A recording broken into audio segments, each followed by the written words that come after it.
Bom dia para todo mundo. Estamos na Semana Santa, estamos na Páscoa judaica também, na Páscoa cristã. O ano da Páscoa judaica esse ano é 5.785, da instituição por Moisés da celebração da Páscoa. Passover.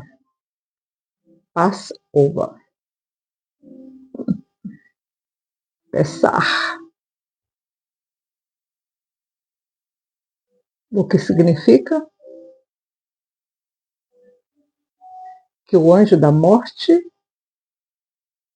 não vai ceifar os filhos de Israel, os primogênitos, as primícias. Significa libertação.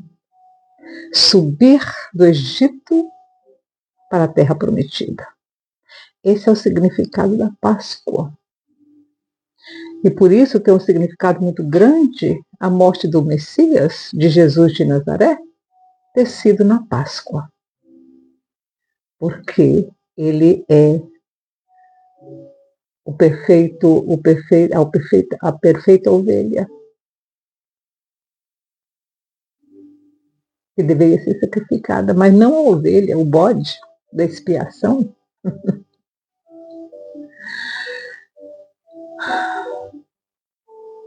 Começou ontem, primeiro dia, é uma semana de celebração da liberdade do judeu. Na instituição da Páscoa, para a saída do Egito.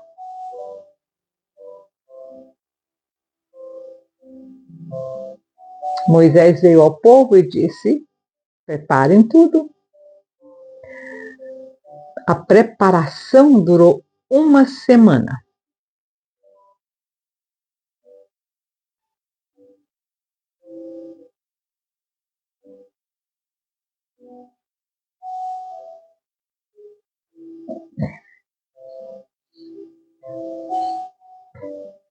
Por isso nós também comemoramos uma semana antes. Por quê?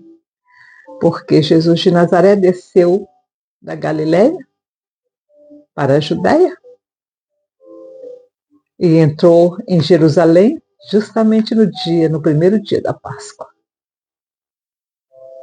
Ela é a preparação do bode expiatório.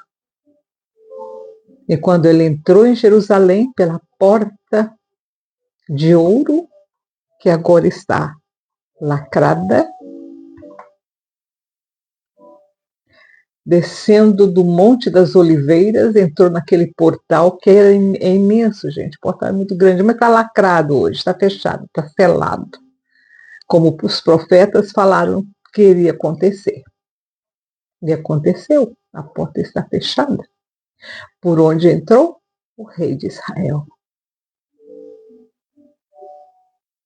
Ele entrou por essa porta, mas ele não saiu por essa porta. Depois para a crucificação, ele saiu por outra porta. O que significa que o rei entrou por aquela porta e nunca saiu dela.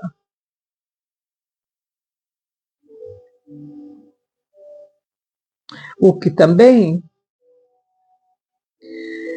nos ensina as profecias de Ezequiel, quando ele disse que o rei de Israel, na Jerusalém do milênio, ele vai entrar por uma porta e sair pela outra. E tem algumas referências de que em algumas festas ele vai entrar pela porta e sair pela mesma porta. É muito interessante. Tudo isso tem significado.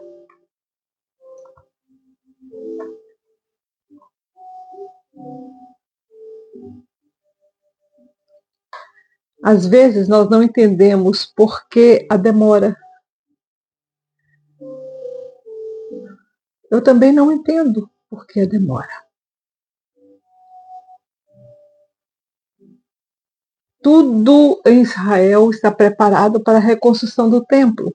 Ele já tem tudo, até a novilha vermelha.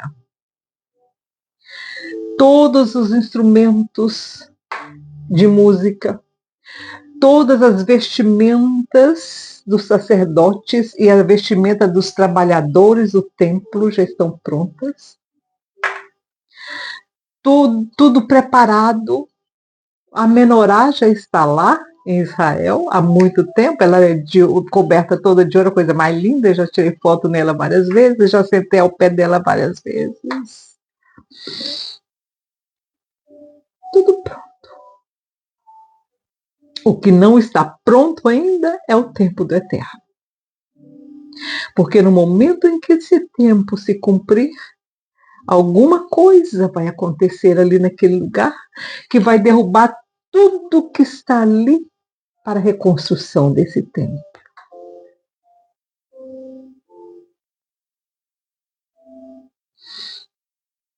As coisas desse templo que já estão preparadas estão todos guardados embaixo da terra, porque qualquer coisa que aconteça em cima não vai estragar o que já está preparado. A não ser os animais, né? Que estão longe de Jerusalém.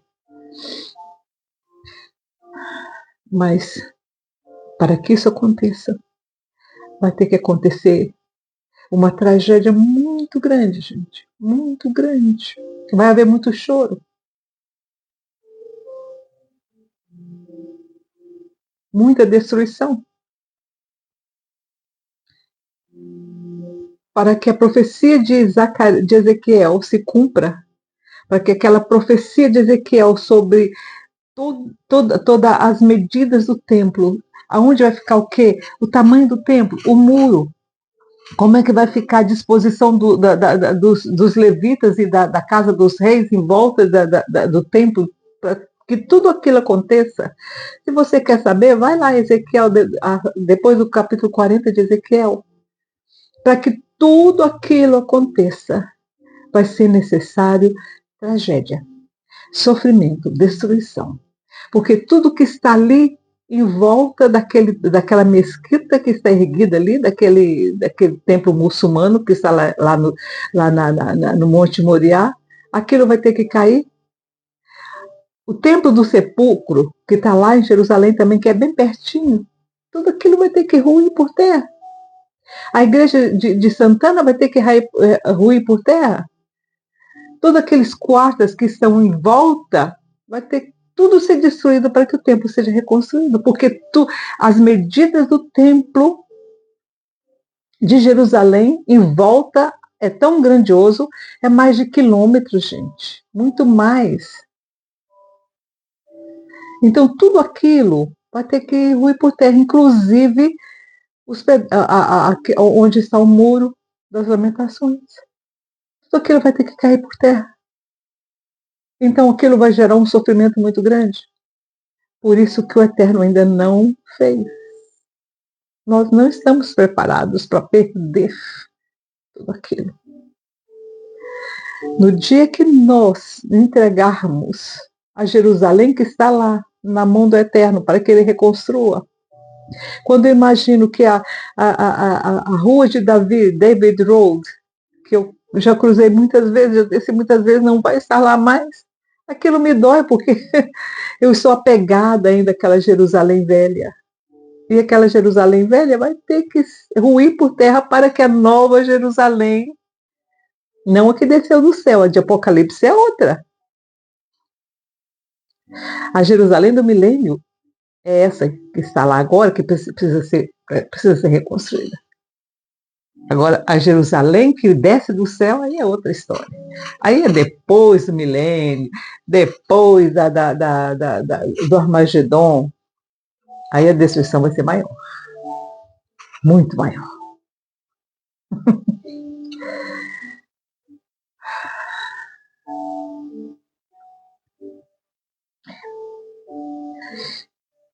Feliz Páscoa para você, a semana de Páscoa. Fique no pé do Cordeiro. Não é aquele Jesus sofredor, crucificado. Ele não existe mais. Só na memória da gente.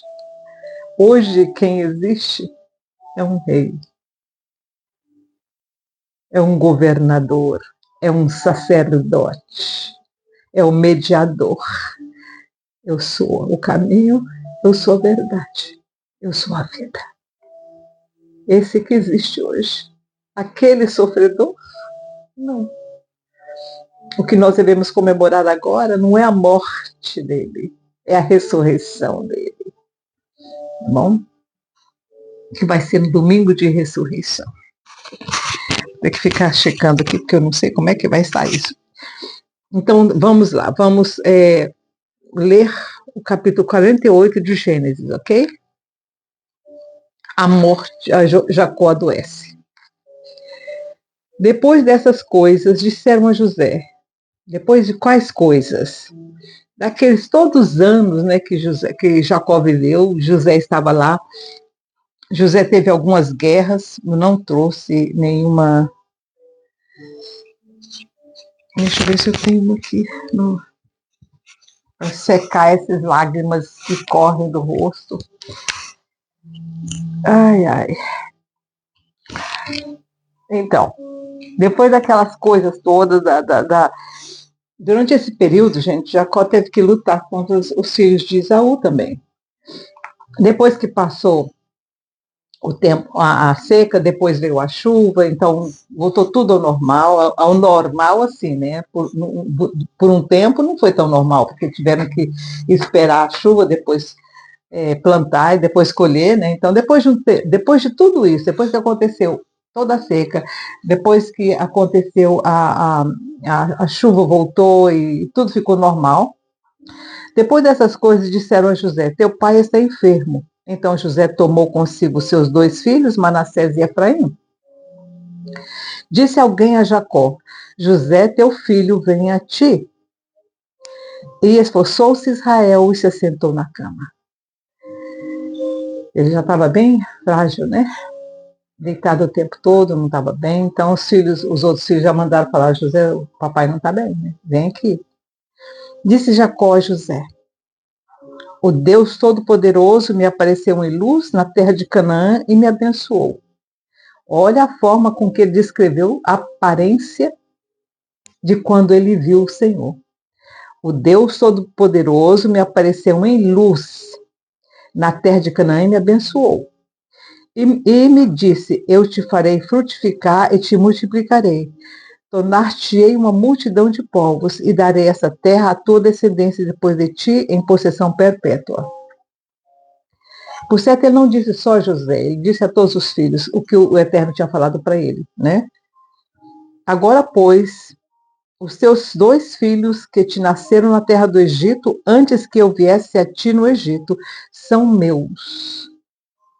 Efraim e Manassés serão meus como Rúben e Simeão. Rúben e Simeão são os 2 mais velhos dele. Então, os 2 filhos de José seria para ele como Rúben e Simeão. Os 2 filhos de José.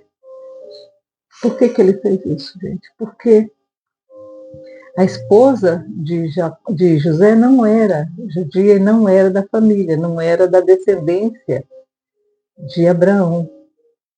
Então, para enquadrar as crianças na descendência de Jacó, ele disse, são meus. Eles são meus. Saíram de mim também.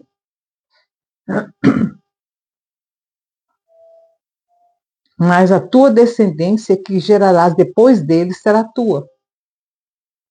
No território que herdarem serão contados segundo o nome de seus irmãos. Então ele disse que quando houver a separação das terras em Israel, o seu nome, José, não vai aparecer. Vai aparecer o nome dos 2 filhos de José.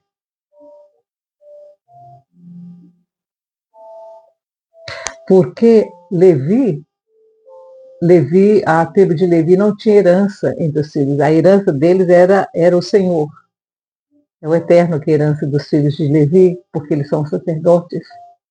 É a tribo sacerdotal. Então, por isso, para ter 12 tribos, continuar 12 tribos, o José e Levi foram substituídos por Benjamim, por Manassés, por Efraim e Manassés. Como José não teve filho depois dessa situação, ele não teve descendência, a descendência dele ficou nos filhos mesmo. Vindo eu de Padã, mas a tua descendência que gerarás depois dele será tua, no território que herdarem, serão contados segundo o nome de seus irmãos. Vindo eu de Padã, morreu-me Raquel no caminho na terra. Aí ele começou a contar, né? Começou a contar para eles a história. Vindo eu de Padã, morreu-me Raquel no caminho na terra de Canaã, quando ainda faltava algumas distâncias para chegar a Efrata. Sepultei ali, no caminho de Efrata, que é Belém. Eu estive no túmulo de Raquel duas vezes. Vendo Israel os filhos de José, perguntou: quem são estes? José disse a seu pai: eles são meus filhos, que Deus me deu aqui. Continuou Israel: traze-nos aqui, peço-te para que os abençoe. Ora, os olhos de Israel já se tinham escurecido por causa da velhice, de modo que não podia ver. Só via sombras, né? Ele não distinguia o rosto direito. Então disse Israel a José: eu não esperava ver o teu rosto de novo, e agora Deus me fez ver também a tua descendência. Então José os tirou dos joelhos de seu pai e se inclinou à terra diante dele.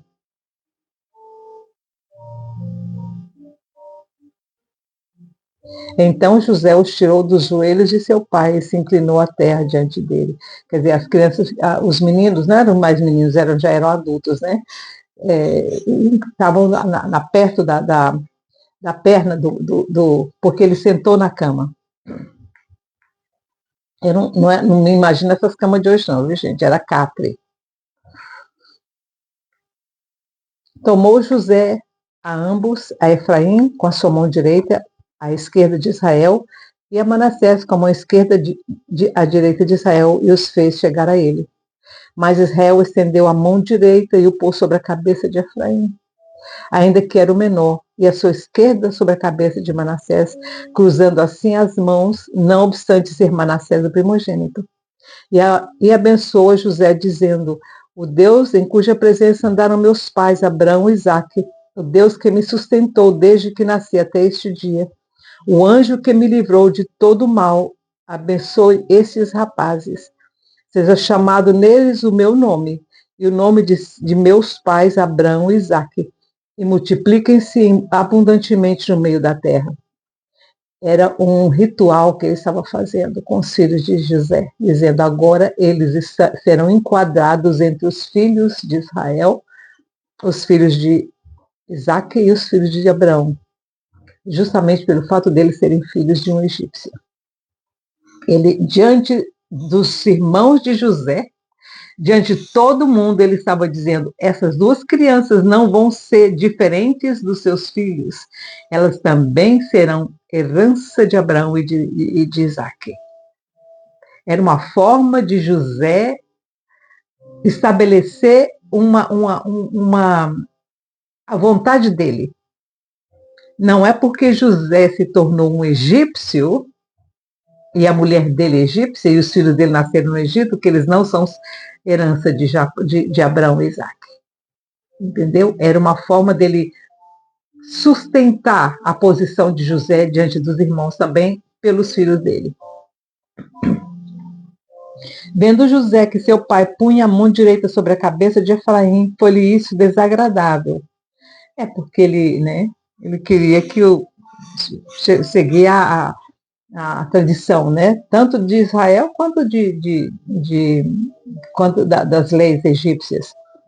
E tomou a mão de seu pai para mudar a cabeça de Efraim, mas para a cabeça de Manassés. Disse José a seu pai: não assim, meu pai. Disse José a seu pai: não assim, meu pai, esse é o primogênito. Põe a tua mão direita sobre a cabeça dele. Ele pensou que o velho não estava enxergando, então estava fazendo errado, né? Mas seu pai o recusou e disse: eu sei, meu filho. Eu sei. Eu sei. Olha aqui. Mas seu pai o recusou e disse: Eu sei, meu filho, eu sei. Também ele será um povo e também ele será grande. Contudo, seu irmão menor será maior do que ele. E a sua descendência será uma multidão de nações. Assim os abençoou naquele dia, dizendo: por vós Israel abençoará e dirá: Deus te fará como a Efraim e como a Manassés, e pôs a Efraim diante de Manassés.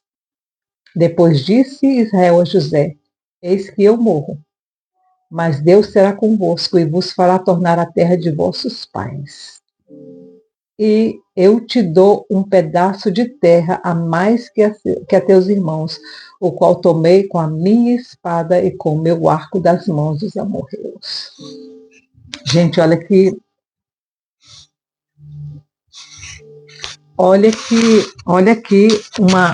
deixa eu olhar isso aqui. Olha aqui, vocês estão vendo outra prova de que aquelas terras pertencem a Israel?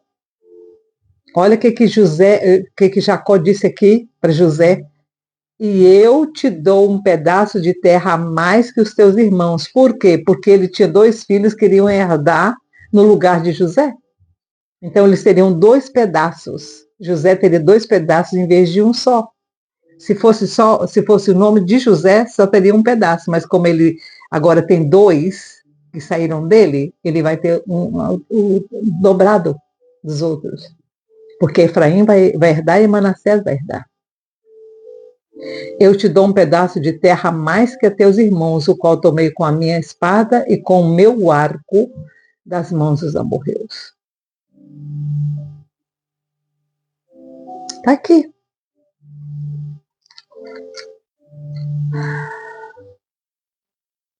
Aí aqui termina o capítulo 48.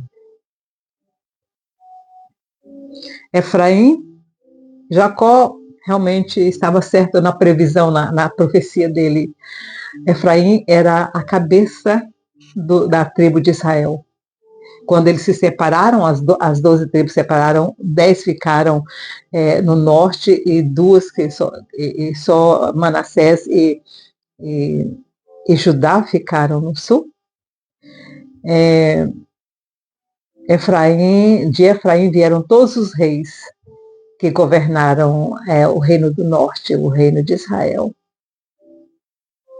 Todos os reis do reino de Israel, que a capital era em Samaria, eles vieram da tribo de Efraim. Gente, temos muita história. Muita história. A história dos cristãos,